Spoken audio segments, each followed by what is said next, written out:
എങ്ങനെ എളുപ്പത്തിൽ പിടി ഉണ്ടാക്കണേ നോക്കാല്ലേന്ന് 2 കപ്പ് അരിപ്പൊടിയാണ് കേട്ടോ ഞാനിവിടെ എടുത്തിരിക്കുന്നത്.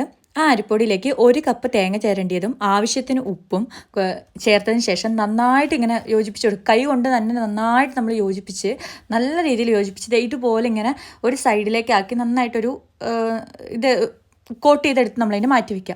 അതിനകത്തേക്ക് 4 കപ്പ് ഇരട്ടി വെള്ളമാണ് എടുക്കേണ്ടത്. ഞാനിവിടെ ആ ഒരു ഗ്ലാസ്സിൽ 4 കപ്പ് വെള്ളം എടുത്തിട്ടുണ്ട്. അതിനകത്തേക്ക് ചതച്ച വെളുത്തുള്ളി, അതുപോലെ തന്നെ ചെറിയുള്ളി, കുറച്ച് ജീരകം, ഇത് ഇത്ര ഇട്ടിട്ട് ഞാൻ ആ വെള്ളം തിളപ്പിക്കാനായിട്ട് വെച്ചു. ആ വെള്ളം തിളച്ച് വന്നതിന് ശേഷം നമ്മൾ ഓൾറെഡി മാറ്റി വെച്ച അരിപ്പൊടിയിൽ ആ അരിപ്പൊടിയെ ജസ്റ്റ് ചെറുതായിട്ടൊന്ന് ചൂടാക്കി എടുക്കണം. ഒരുപാട് നേരം ഇട്ട് ആക്കരുത്. ജസ്റ്റ് ആ അരിപ്പൊടി ഒന്ന് ഒരിക്കലും അടി പിടിക്കരുത് കേട്ടോ. അടി പിടിക്കാതെ ഇങ്ങനെ ഇളക്കിക്കൊണ്ടേ ഇരിക്കണം. ജസ്റ്റ് ഒരു 2 മിനിറ്റ് പോലും വേണ്ട.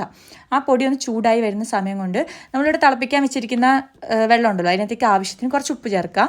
പൊടി ജസ്റ്റ് ഒന്ന് ചൂടായിട്ടുണ്ട്. ചൂടായ പൊടി നമ്മൾ വേറെ പാത്രത്തിലേക്ക് മാറ്റിയതിന് ശേഷം അതിനകത്തേക്ക് ആവശ്യത്തിന് നമ്മൾ തിളപ്പിച്ച് വെച്ച വെള്ളമില്ലേ, അത് ആവശ്യത്തിന് കുറച്ചായിട്ട് ഒഴിച്ചു കൊടുക്കണം.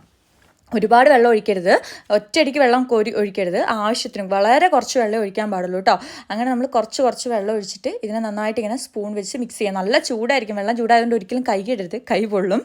അപ്പോൾ കുറച്ചായിട്ട് ഇങ്ങനെ വെള്ളം ഒഴിച്ചിട്ട് നമ്മൾ എന്ത് ചെയ്യണം, ഇങ്ങനെ മിക്സ് ചെയ്യണം. ഓക്കെ, ഞാനിപ്പോൾ ഈ ഒഴിക്കുന്ന ഒരു പാകം കണ്ടല്ലോ, കുറച്ച് അതിന് ഇങ്ങനെ അളവൊന്നുമില്ല, നമുക്കറിയാമല്ലോ പുട്ടൊക്കെ നനയ്ക്കുന്ന ആ ഒരു രീതിയിൽ കുറച്ച് വെള്ളം ഒഴിച്ചിട്ട് ഇങ്ങനെ മിക്സ് ചെയ്തുകൊണ്ടിരിക്കുക കേട്ടോ.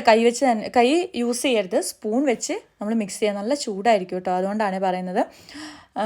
അപ്പോൾ അങ്ങനെ മിക്സ് ചെയ്ത് ഒരു 2 മിനിറ്റോളം നന്നായിട്ട് നമ്മളിങ്ങനെ മിക്സ് ചെയ്ത് കൊടുക്കുക.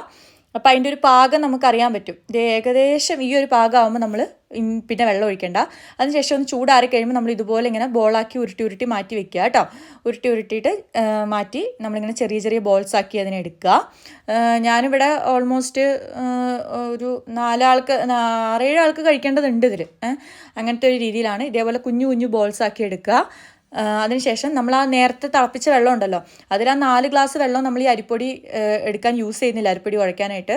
അതിൽ ഒരു ഗ്ലാസ്സൊക്കെ ആവശ്യം വരുന്നുള്ളൂ കേട്ടോ നമുക്ക്. എന്നിട്ട് നമ്മൾ ഈ ബോൾസ് നമ്മൾ ബാക്കി ആ വെച്ചിരിക്കുന്ന വെള്ളം ഉണ്ടല്ലോ, അത് നമ്മൾ പിന്നെയും തിളപ്പിക്കാൻ വെക്കുക. അതിനകത്തേക്ക് ഈ ബോൾസ് ഇടുക. ഇതിൻ്റെ ഇടയിൽ ഒരു ക്ലിപ്പ് ഞാൻ എടുക്കാൻ വിട്ടുപോയി. നമ്മൾ 1 കപ്പ് തേങ്ങയുടെ പാലെടുക്കണം. തേങ്ങാപ്പാലെടുത്ത് അതിനകത്തേക്ക് 2 സ്പൂൺ അരിപ്പൊടി ഇട്ട് നന്നായിട്ട് കലക്കുക. ഓക്കെ, കുറുക്കി എടുക്കുകയല്ല, കലക്കിയിട്ട് നമ്മൾ ഇത് വെന്ത് വരുമ്പോൾ അതിനകത്തേക്ക് നമ്മൾ ഈ തേങ്ങാപ്പാൽ ഒഴിച്ച് കൊടുക്കണം. എന്നിട്ട് ഒരു 2 സെക്കൻഡ് 2 മിനിറ്റൊക്കെ തിളപ്പിച്ച് കഴിയുമ്പോൾ ഈ ഒരു പരുവാവും. ഇതിനകത്തേക്ക് തേങ്ങാപ്പാൽ ഒഴിച്ച് ചിക്കൻ കറിയും കൂട്ടിയിട്ട് ഈ പിടി കഴിച്ച് നോക്കിയാൽ അടിപൊളിയാണ്, നല്ല ടേസ്റ്റ് ആയിരുന്നു. ചിക്കൻ കറിയുടെ റെസിപ്പി ഞാൻ ഇട്ടിട്ടുണ്ട് കേട്ടോ. അപ്പോൾ ഓക്കെ, ബൈ. നെക്സ്റ്റ് റെസിപ്പി ആയിട്ട് നമുക്ക് കാണാം കേട്ടോ.